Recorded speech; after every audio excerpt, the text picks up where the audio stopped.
stepped out into darkness. Open my eyes, let me see beauty that made this heart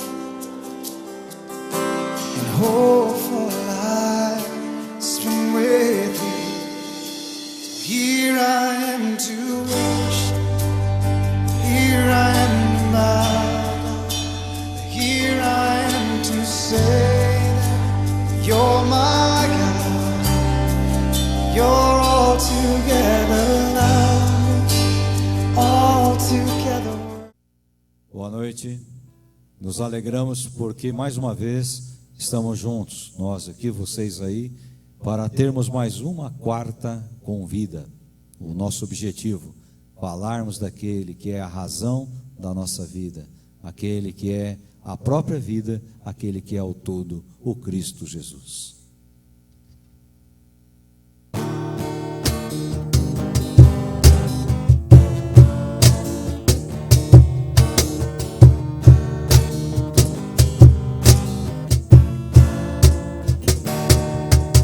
Jesus, em tua presença, reunimos-nos aqui, contemplamos sua face e rendemos a ti, pois um dia tua morte trouxe vida a todos nós e nos deu completo acesso ao coração do Pai.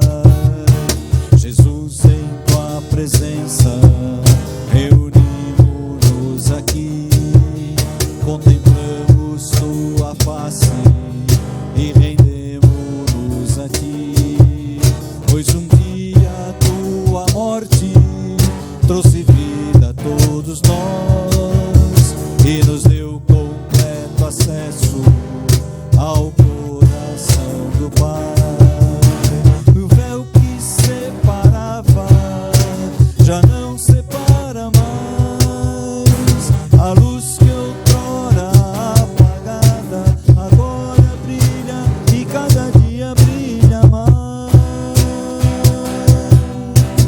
Só pra te adorar e fazer teu nome grande e te dar o louvor que é devido. Estamos nós aqui, e o véu que separava já não separa mais, a luz que outrora apagada agora brilha e cada dia brilha mais. Só pra te adorar e fazer teu nome grande e te dar o louvor que é devido. Estamos nós aqui.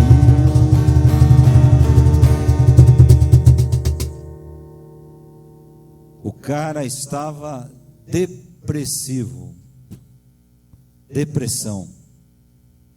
Crente tem depressão? Crente passa por depressão? Isso é uma questão que, lógico, a gente vai fazer alguma reflexão, sempre com uma base na Escritura, mas é uma questão muito, eu não vou dizer problemática, mas para o nosso tempo, né, é uma questão que tem saltado bastante aos olhos. A gente vai tentar conversar um pouquinho, pegar um exemplo bíblico aqui.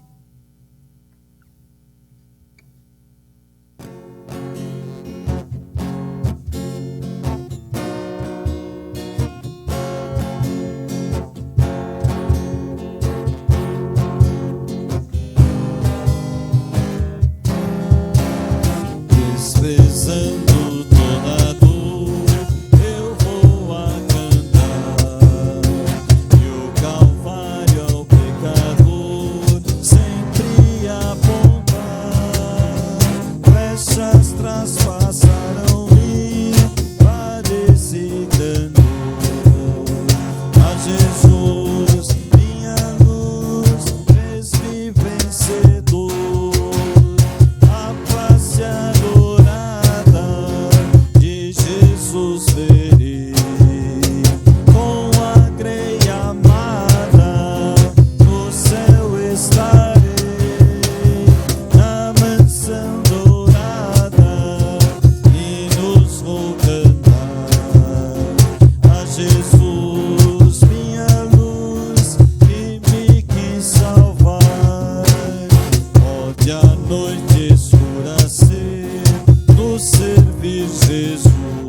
É um sujeito aqui na Escritura que escreve uma poesia interessante, não é? Depois de passar por algumas lutas interiores, lutas internas, que levaram a ele a um profundo sentimento de amargura, de desespero. Ou quem sabe, se nós quiséssemos trazer um termo mais atual, mais contextualizado, um estado de depressão. Ele diz assim: compadece-te de mim, ó Deus, segundo a tua benignidade, e segundo a multidão das tuas misericórdias, apaga as minhas transgressões. Lava-me completamente da minha iniquidade e purifica-me do meu pecado, pois eu conheço as minhas transgressões e o meu pecado está sempre diante de mim. Pequei contra ti somente, e fiz o que é mal aos teus olhos, de maneira que será tido por justo no teu falar e puro no teu julgar. Eu nasci na iniquidade, e em pecado me concebeu a minha mãe. Eis que te agradas da verdade no íntimo, no oculto, me fazes conhecer a sabedoria. Purifica-me com esopo e ficarei limpo, lava-me e ficarei mais alvo do que a neve. Faze-me ouvir júbilo e alegria, para que exultem os ossos que me esmagaste. Esconde o teu rosto dos meus pecados, apaga todas as minhas iniquidades. Cria em mim, ó Deus, um coração puro, e renova dentro de mim um espírito inabalável. Não me lances fora da tua presença, nem me retires o teu Santo Espírito. Restitui-me a alegria da tua salvação e sustenta-me com espírito voluntário. Então ensinarei aos transgressores os teus caminhos, e os pecadores se converterão a ti. Livre-me dos crimes de sangue, ó Deus, Deus da minha salvação, e a minha língua exaltará a tua justiça. Abre, Senhor, os meus lábios, e a minha boca manifestará o teu louvor. Pois não te agradas de sacrifícios, do contrário, eu os ofereceria, e não tem prazer em holocaustos. Sacrifício agradável a Deus é um espírito quebrantado, e um coração quebrantado e contrito não desprezarás, ó Deus. Faz bem a Sião, segundo a tua boa vontade, edifica as muralhas de Jerusalém, então te agradarás dos sacrifícios de justiça, dos holocaustos e das ofertas queimadas, e sobre o teu altar serão oferecidos novilhos. Esse salmo de Davi, ele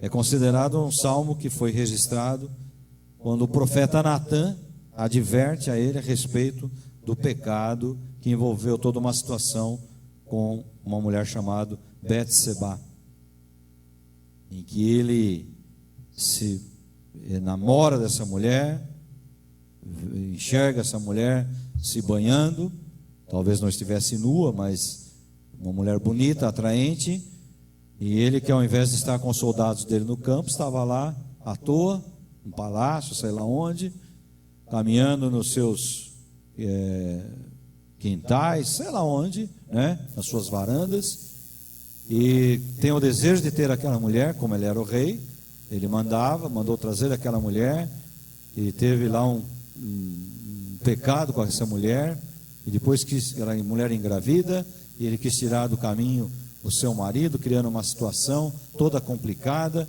e por fim o marido, fiel a ele, não se deitou com a mulher. Ele colocou esse homem no seu fronte de guerra, onde certamente ele teria uma grande possibilidade de morrer. Ele foi morto. Aí ele trouxe essa mulher para o seu palácio, e Natã vai então e afronta o rei, né? Fala: olha, tem uma pessoa aí que tinha só uma ovelhinha, né? E o outro que tinha muitas ovelhas foi e o tirou do caminho e tomou aquela ovelhinha. Que tem que ser feito a esse homem? Ele disse: esse homem tem que morrer. E ele diz: então esse homem é você, ó rei.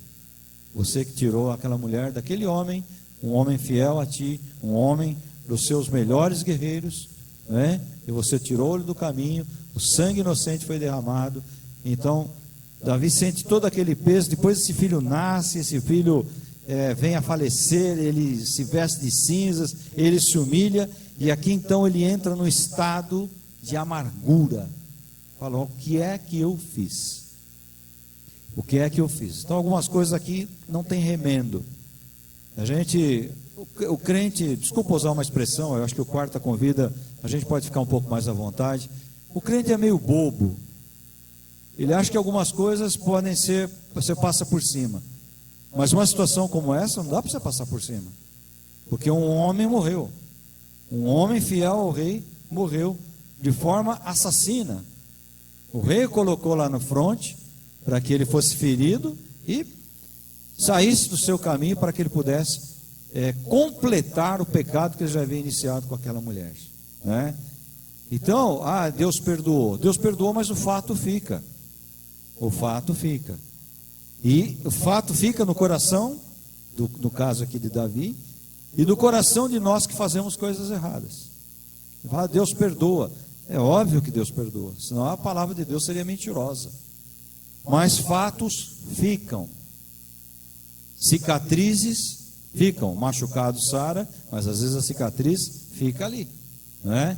E a cicatriz, ela não é só exterior. Nós nos esquecemos que existem muitas cicatrizes interiores. Sabe que de alguns anos para cá, de algum tempo para cá, a gente ouve muito falar sobre abusos e sobre as consequências que os abusos às vezes trazem à vida das pessoas, né? Tem pessoas que nunca mais são as mesmas. Você pode dizer: mas tem que conhecer Jesus como Senhor e Salvador. Ninguém põe em dúvida isso. Nós estamos aqui num outro patamar da conversa. Nós estamos aqui num patamar superior. Nós estamos questionando o poder de Jesus de curar. Nós estamos questionando aqui o poder do sangue de Jesus de perdoar todos os pecados. Nós estamos questionando aqui que situações às vezes trazem momentos das nossas vidas que são momentos de amargura, momentos de fel na boca, aquele gosto do fel, do amargo na boca, por isso a amargura. E às vezes momentos que, se você não toma cuidado, você entra até num estado depressivo. E às vezes você precisa de uma ajuda de um profissional, né, dentro da área, para que possa te orientar. E às vezes vai mais ainda, às vezes de um profissional que possa te medicar, te clinicar, dar algum remédio para que você possa de repente sair dessa situação. E eu entendo que Davi aqui, ele está num momento desse. Poxa, o que é que eu fiz? E ele entende que Deus o puniu, levando embora aquele filho. Vamos colocar assim entre aspas, né? Fruto do seu pecado com aquela mulher. Porque aquela mulher até então não tem muito para onde correr. O rei está mandando, ela tem que obedecer, não é verdade? E coloca em questão terceiras pessoas. E esse é um problema muitas vezes. E às vezes você erra você mesmo. E você tem um pensamento errado, você tem um momento errado, e você pede perdão a Deus, aquilo está consertado. Mas de repente você tem um problema com uma segunda pessoa, e de repente você tem um problema com uma terceira pessoa. Então não é mais somente você. Tem um e mais um, tem 3 ou 4. Eu disse aqui outro dia sobre a maledicência. A maledicência, por exemplo, ela pode trazer um dano terrível. O assassinato de reputações. É o que nós vemos muito hoje. Momentos políticos, assassinato de reputação. Você fez isso, você fez aquilo, né? E é um fato importante para nós usarmos até como exemplo, porque coisas erradas que foram realizadas jamais serão esquecidas e sempre serão jogadas nas nossas caras, sempre serão atiradas nas nossas caras, diante de nós. Repito, ninguém aqui é tolo de não entender que Jesus purifica, que Jesus cura, que Jesus transforma. Mas eu estou dizendo aqui que existem momentos das nossas vidas, situações que nós passamos, e nós somos levados às vezes a não entendermos como conseguiríamos sair daquele momento. E às vezes precisamos sim de um ombro amigo, de uma pessoa amiga. É um tempo que nós vivemos cercado de pessoas. Você pega isso aqui, as mídias, às vezes você fala assim: olha, eu tenho 1000 seguidores. Olha, aqui na outra eu tenho 1000 amigos. Mas eu digo para você, se uma hora um cinto aperta, se você precisa de alguém para conversar, para estar junto com você, para tomar um café, para abraçar você, para sentar numa praça, numa padaria ou num lugar para bater um papo, às vezes desses 1000 você não consegue nenhum. Então são amigos da boca para fora, são amigos virtuais, né? São pessoas virtuais que te seguem, que te dão parabéns no seu aniversário, que te parabenizam por alguma conquista profissional, que curtem lá o que você coloca, mas de repente, numa hora que você precisa de carne, você precisa conversar com o coração, você precisa repartir o que está na tua mente, então você precisa de outro ser humano que possa compreender, que possa repartir com você. Nesses momentos, muitas vezes, as pessoas mergulham nesse estado de amargura e que, se não tomar cuidado, podem levar à depressão. Nesse tempo que nós passamos aí, esse negócio de pandemia, nós ouvimos muito sobre cristãos que tiraram a própria vida. Quem sabe isso é um papo bacana aí para uma outra ocasião, a gente trazer até uma pessoa aqui para a gente fazer uma mesa redonda, né? Porque é um assunto muito polêmico. Eu acredito que cristão não tira a vida, não é possível. A não ser que ele tenha algum problema psicológico ou até psiquiátrico e que não foi tratado, que não foi cuidado. E aí que nós entramos nessa situação aqui do rei Davi. Às vezes nós precisamos de um cuidado, às vezes nós precisamos de um zelo. Por quê? Porque nós estamos à beira de um precipício. Eu repito, nunca vivemos uma sociedade tão cercada de gente. Olha, nesse ponto que eu estou gravando isso aqui, a economia do Brasil, vésperas de eleição, a economia do Brasil ela está acesa. Há muitos anos que eu não vejo o que eu estou vendo pelas ruas. Muito carro, trânsito demais, pessoas, esses pontos comerciais, pessoas como formigueiro nas ruas. Há muito tempo que eu não vejo isso. Então muita gente, muitas pessoas. Eu vou dar um exemplo aqui particular meu.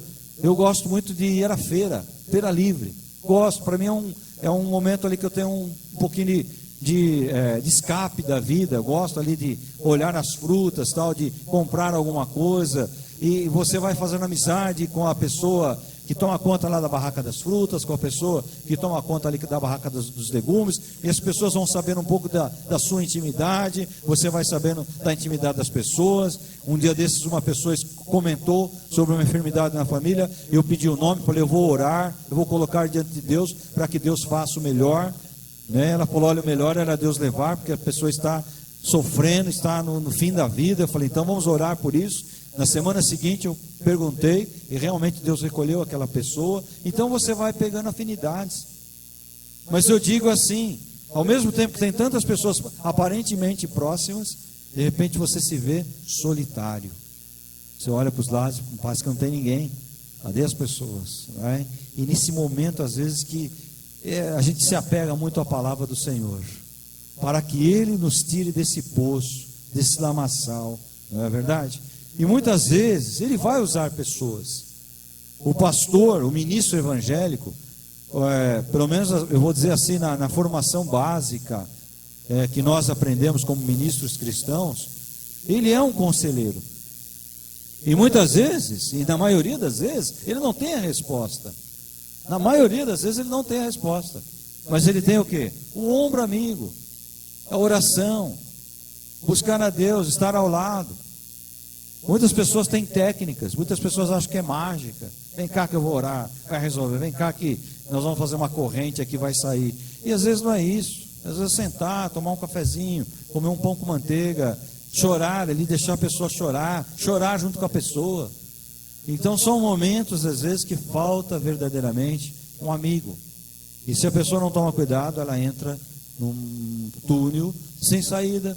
Um túnel onde a luz vai apagando, e chega uma hora que não tem mais luz. E aí é complicado. E às vezes não existe forças para retornar. Davi, ele se encontra aqui num momento de aflição. Talvez no momento depressivo da sua vida. O que é que eu fiz? Quem sou eu? Que tipo de pessoa sou eu? Que tipo de pessoa ruim sou eu? E então ele clama a Deus para que Deus o perdoe. Mas o que foi feito, foi feito. A vida de Urias não voltou mais, morreu. A situação com aquela mulher não voltou mais. Aquele filho que lhe nasceu, morreu. Não volta mais aquele filho. Então situações ficam. E é onde nós temos que tomar cuidado. Temos que tomar muito cuidado para que não caiamos em situação ruim nas nossas vidas e que nos leve a entrar e começar a caminhar nesse túnel. O importante é, não flerte com esse túnel. Não fique paquerando esse túnel. Fique o máximo possível distante desse túnel. Porque se você entra por ele, você corre o risco de descer. E se você não tiver firmeza em Deus e não tiver pessoas do lado, às vezes você não consegue sair. Então essa reflexão é um alerta para mim, para eles aqui que são jovens. A gente acha que jovem não tem problema, não tem as dificuldades, não é? Eu já tive a sua idade. É lógico que tem os seus problemas, né? As suas dificuldades, os seus problemas são diferentes dos meus. Eu já estou num outro nível da vida. A minha idade bem mais já avançada. Ele também. São situações diferentes, né? Você solteiro, eu casado, ele casado. Ele vai trazer daqui a pouco um netinho. Vou virar vovô. Então eu vou virar vovô. Ou seja, eu tenho que ter mais juízo ainda do que eu tenho hoje. Por quê? Porque alguém vai chegar e falar: ô vovô, e eu não vou poder brigar com ele. Até hoje eu ainda brigo, né? Fala: que vovô? Vovô é teu pai, né? Mas agora não, agora você é vovô de verdade. Então, o juízo tem que vir. Mas os problemas vêm, outros questionamentos da vida. Enquanto eu gravo isso, gravando esse Quarta com Vida, alguns têm acompanhado a enfermidade da minha mãe. Que eu sempre pedi a Deus, que eu não queria ver meus pais sofrerem. Meu pai partiu desse mundo e não sofreu, mas minha mãe está sofrendo. E não sei por quanto tempo, não sei se ela vai se recuperar. Então ela sofre, nós sofremos também. Então é um momento às vezes que eu falo: puxa, ela não merecia isso, Senhor. Ela não merecia isso. Mas não é a minha vontade, é a vontade soberana de Deus. Então, para muitas pessoas administrar isso é difícil. É muito difícil. Para algumas pessoas administrar perdas é difícil. Então perde uma pessoa querida e nunca mais volta ao normal. É difícil administrar, ninguém está falando que é fácil. E as perdas não são só materiais.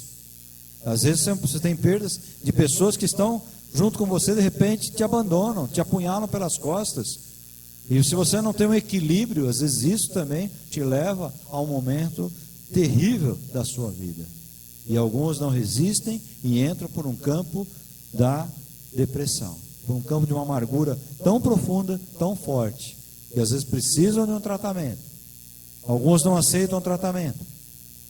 E eu ouvi durante muitos anos da minha vida que depressão era coisa do diabo, né?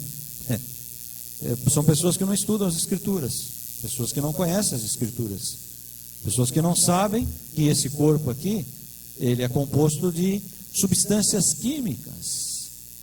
Se o teu fígado não funcionar direito, você corre o risco de morrer. Se o teu coração der uma paradinha, você vai embora. Se subir um coágulo para a tua cabeça, alguma coisa, você pode ter uma morte cerebral. Se você cair de mau jeito aqui, andando no lugar que você conhece, você pode quebrar um membro e nunca mais aquele membro volta a ser o mesmo. Então, isso aqui é um conjunto de coisas falíveis. E isso envolve o nosso emocional. Isso envolve o nosso intelectual. Isso envolve a nossa vida por completo. Corpo, alma e o espírito. Então o espírito fica doente. A nossa alma fica doente. As nossas emoções ficam doentes. O nosso corpo fica doente. As nossas emoções envelhecem. O nosso espírito pode ficar cansado. O nosso corpo certamente também envelhece e vai se cansando. E se nós não soubermos administrar tudo isso, nós corremos o risco de entrar nesse túnel e corremos o risco de não conseguirmos mais retornar para a entrada desse túnel. É uma reflexão forte que nós estamos trazendo aqui nesse Quarta com Vida. Eu repito, é para eles aqui, é para a minha pessoa, para nós tomarmos cuidado. Davi era um homem igual a nós. Elias entrou na caverna, ficou quietinho lá. Um homem que desafiou os profetas de Baal, um homem que enfrentou Jezabel, né? Um homem que enfrentou Acabe, reis malignos, um homem que desafiou coisas, um homem que orou e Deus operou uma ressuscitação através da sua oração, um homem poderoso em obras e feitos.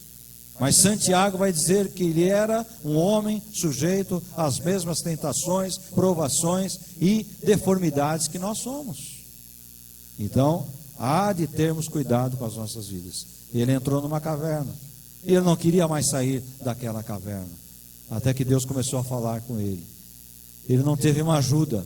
Ele teve uma ação direta de Deus. Às vezes, nós estamos tão sedados pelos problemas da vida. Às vezes, nós estamos tão cegos pelos problemas da vida, que nós não entendemos Deus falar conosco. E Deus falar conosco não é esse cara chegar para mim e falar, isso que te digo, isso que te falo. Não é esse aqui falar, olha, Deus falar comigo é isso aqui. Deus falar comigo é enxergar um passarinho, um pássaro, e enxergar ali a graça de Deus na vida daquele pássaro. Porque Jesus diz, olha, Ele cuida dos pássaros. Ele cuida dos pássaros, Ele trata os pássaros, quanto mais a vocês, que são homens formados à sua imagem e semelhança. E eu tenho isso aqui que é a Escritura. Eles estavam numa caverna, nós às vezes estamos numa caverna, e Deus quer falar, e às vezes nós não estamos entendendo que Deus quer falar, e ficamos ali presos naquela caverna. Saia da caverna, não entre no túnel, evite coisas assim. Se você está percebendo alguma situação, busque ajuda, busque o seu pastor, busque um irmão que tenha na sua vida, um irmão cristão de verdade, que tenha na sua vida uma formação nessa área, que possa te ajudar, que possa te orientar. Não atravesse problemas em vão, não entre por túneis em vão, a não ser que seja realmente uma necessidade da sua vida de repente, e você estar junto com alguém, mas não é para você cair com aquela pessoa, é para você abraçar e trazer essa pessoa de volta. Pense nessa reflexão, medite nessa reflexão, ok? Nós vamos agora, como sempre fazemos no final da quarta convida, apresentar as vidas, os problemas, as situações, e eu sempre peço aqui que um dos dois ore. Eu vou pedir aí que o Ítalo ore e apresente a tua vida, teu comércio, o teu consultório, o teu escritório, o teu emprego, tua família, as suas enfermidades, e quem sabe a gente está alcançando você nessa noite aí, você fala, eu me enquadro nisso que ele está falando aí, tudo isso que ele está falando aí, quem sabe eu estou vivendo. Busque socorro, em primeiro lugar, na Escritura, na palavra, no Deus vivo, fiel, no Cristo vivo, fiel, né? Se você não tiver forças para isso, busque alguém de carne e osso que nem você, alguém que sabe que não existem super-homens, que não existem mágicas, que não é uma oração, que não é uma corrente. Às vezes alguém estar junto com você, às vezes é alguém ouvir você, às vezes é alguém tomar um café com você, almoçar com você. Isso tem uma importância que muitas pessoas não imaginam. Senhor, nós queremos colocar agora a vida de cada um que está assistindo esse vídeo, para que, independente de qual for o problema, encontre cada pessoa o descanso e a solução daquilo que se coloca na sua vida no Senhor. Nós sabemos que, conforme o Senhor falou, nós devemos jogar todas as nossas aflições e as nossas preocupações e os nossos problemas às suas costas, e o Senhor nos coloca um fardo leve para nós carregarmos, e é apenas confiar em Ti. Então nós pedimos agora que o Senhor nos ajude a viver essa realidade de confiarmos os nossos problemas, as nossas desilusões, tudo aquilo que nos afeta no Senhor. Nós pedimos também que o Senhor nos perdoe nossos pecados, nossas falhas, e nós precisamos, antes de tudo, dessa graça que está disposta para nós. Fica com cada um de nós, nos dá a sabedoria para que nós possamos tocar a nossa vida, abençoa os nossos empreendimentos, nossos negócios, nossa área financeira. Nos dá saúde para que nós possamos buscar nosso sustento. É o que nós te pedimos, em nome de Jesus, amém. Obrigado por estar conosco. Quarta que vem, nós te convidamos. Venha também ter mais um Quarta com Vida. Jesus te abençoe.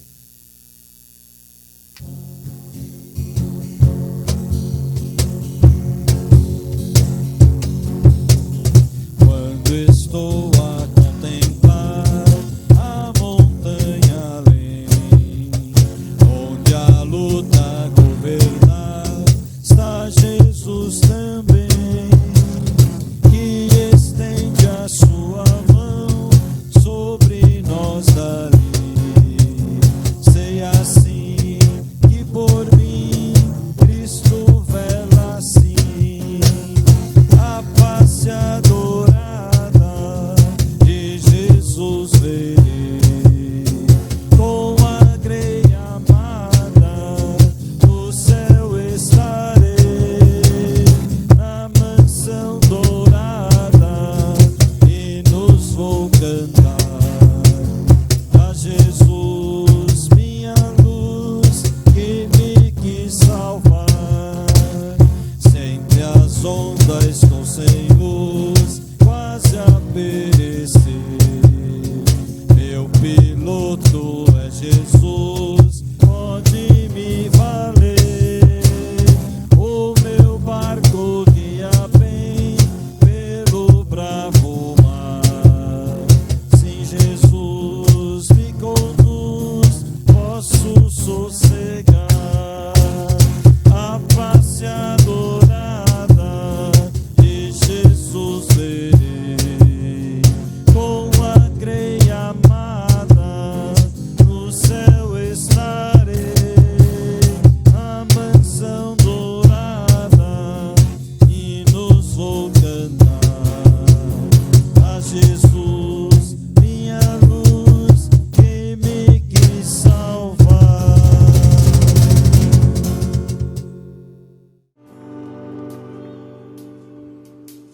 Light of the world, you stepped out into darkness. Open my eyes, let me see beauty that made this heart, and hope for life spent with you. So here I am to worship. Here I am, God. Here I am to say that you're my God. You're all together lovely, all together